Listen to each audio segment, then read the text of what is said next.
Well, the man who first played Superman has been dead now for 32 years. His death was ruled a suicide.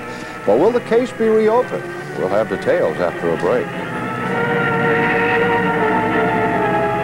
Now, it was 1959 when actor George Reeves, who played Superman, was shot down and killed in his Beverly Hills home. Cops called it suicide, and just about all of us accepted that judgment. But now a group of several dozen friends of George Reeves and fans of Superman are challenging that assessment. They say Reeves did not kill himself, that he was gunned down in cold blood because of some extracurricular romance. Faster than a speeding bullet. I feel that George didn't commit suicide, that he was in fact murdered. More powerful than a locomotive.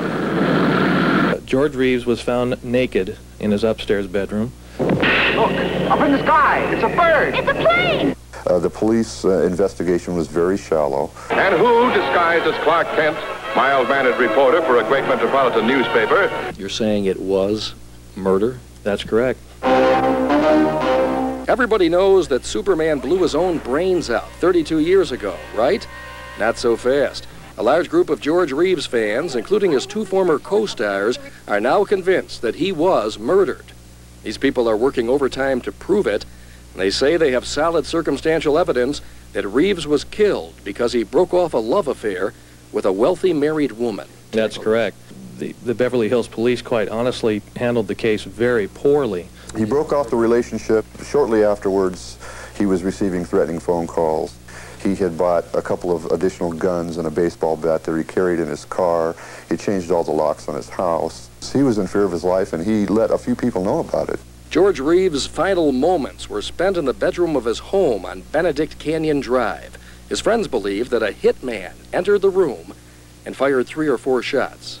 Well, I think if you're going to commit suicide, you don't put the gun to your head, shoot a couple on the ceiling, maybe one on the floor, and then into your head. It just doesn't hold water. For George to have killed himself, he would have had to been standing on his head with his arm stretched out 7 feet away. George Reeves was found naked in his upstairs bedroom. The shower at the time the police arrived was running. Fresh clothes were laid out, as if he was going to go out and party, which he was known to do. Mr. Kent, you're the friend of Superman, aren't you? Well, we do keep in pretty close contact, yes. We've always gone under the hopes that we will clear this man's name of suicide. And so, boys and girls, be super citizens and have a super future. And keep on making me and everyone else as proud of you as we are today. Because with the death of George Reeves, a lot of children thought that Superman had died. Bye now.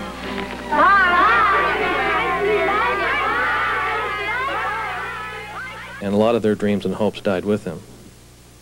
Most observers, including private eyes who have investigated the death of George Reeves, believe that he was murdered and that he certainly was not a suicide. Now, tomorrow night on Eyewitness News at 10 o'clock, I'll introduce you to a man who owns the world's largest collection of Superman memorabilia. Joel and Linda, it's worth more than $2 million. Well, what do you think? About George? Oh, I think he was offed by a hitman. I do. I think he was bumped off. Let's get to the bottom of this. We will. After a break, Jerry Taft will look ahead with his extended weather outlook. And still ahead on Eyewitness News, Gary.